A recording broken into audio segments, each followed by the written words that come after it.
আসসালামু আলাইকুম। দাখিল ২৭ ব্যাচ। ইতোমধ্যেই তোমাদের পাক নির্বাচনী পরীক্ষা শুরু হইতেছে আর আমি তোমাদের কোরআন সাজেশন নিয়ে হাজির হলাম। এই সাজেশনটি তোমাদের ১০০% কমন থাকবে যারা লেকচার প্রকাশনী থেকে পরীক্ষা দিবা। তো এই সাজেশনটা তোমরা হুবহু পরীক্ষায় কমন পাবা ইনশাল্লাহ। তাই এখানে যে এমসিকিউ এবং আয়াতের অনুবাদ এবং সংক্ষিপ্ত প্রশ্ন দেওয়া আছে সবগুলো তোমরা পড়ে শেষ করিও। তো এখন দেখো যে এখানে আছে এমসিকিউ আছে, এই এমসিকিউগুলো দেখো। আমার কাছে লেকচার গাইড না থাকায় আমি এগুলোর সঠিক উত্তর দিতে পারছি না।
দাখিল ২৭ ব্যাচ মিশন এ প্লাস বোর্ড পরীক্ষার প্রস্তুতির জন্য আমাদের নতুন একটি ব্যাচ শুরু হবে তোমাদের প্রাক নির্বাচনী পরীক্ষার পর।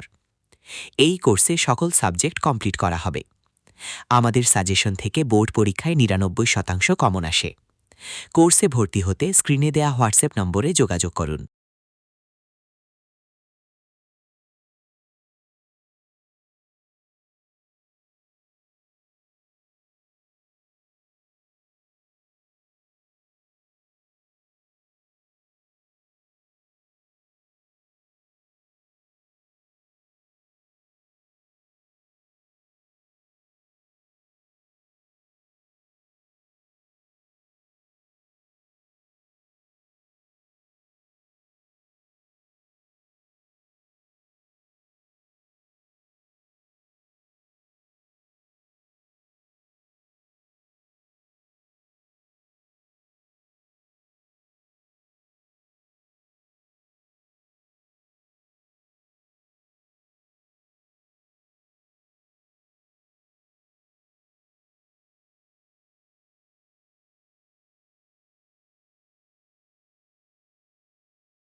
তো এখন তোমাদের এমসিকিউ শেষ হলো, এখন চলো তোমাদের আয়াতের অনুবাদ ওইগুলি দেখাই।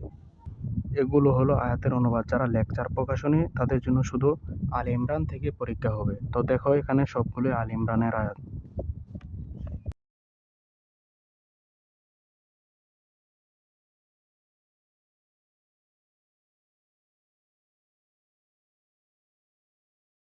আল ইমরান থেকে 1 থেকে 6 নং আয়াত পর্যন্ত, প্রথম যে আয়াতটা 2 নং। তারপরে আছে 3 নং হচ্ছে গিয়া 12 আর 13 সূরা আল ইমরানের। 4 নং হচ্ছে গিয়া 14।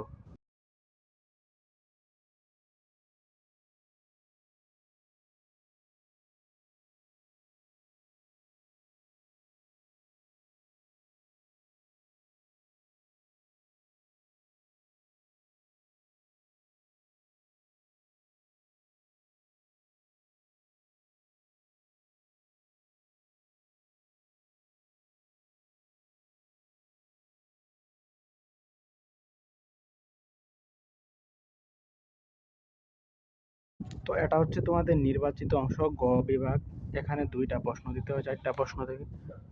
এখানে 2টা প্রশ্ন দিতে হয় 4টা থেকে, প্রতিটা প্রশ্নে 5 নাম্বার করে। তারপর গ বিভাগ তাজবিদ অংশ, এখান থেকেও 2টা দিতে হয়, প্রতিটা প্রশ্নের মান হচ্ছে গিয়া 5 নাম্বার করে। তো এগুলি দেখে নিও। তোমাদের জন্য একটা বিশেষ ঘোষণা হচ্ছে, দাখিল 27 ব্যাচ মিশন এ প্লাস বোর্ড পরীক্ষার প্রস্তুতির জন্য আমাদের একটি নতুন ব্যাচ শুরু হতে যাচ্ছে তোমাদের পাক নির্বাচনী পরীক্ষার পর। এই কোর্সে সকল সাবজেক্ট কমপ্লিট করে দেওয়া হবে। যারা কোর্সে ভর্তি হতে চাও স্ক্রিনে দেওয়া হোয়াটসঅ্যাপ নাম্বারে যোগাযোগ করো।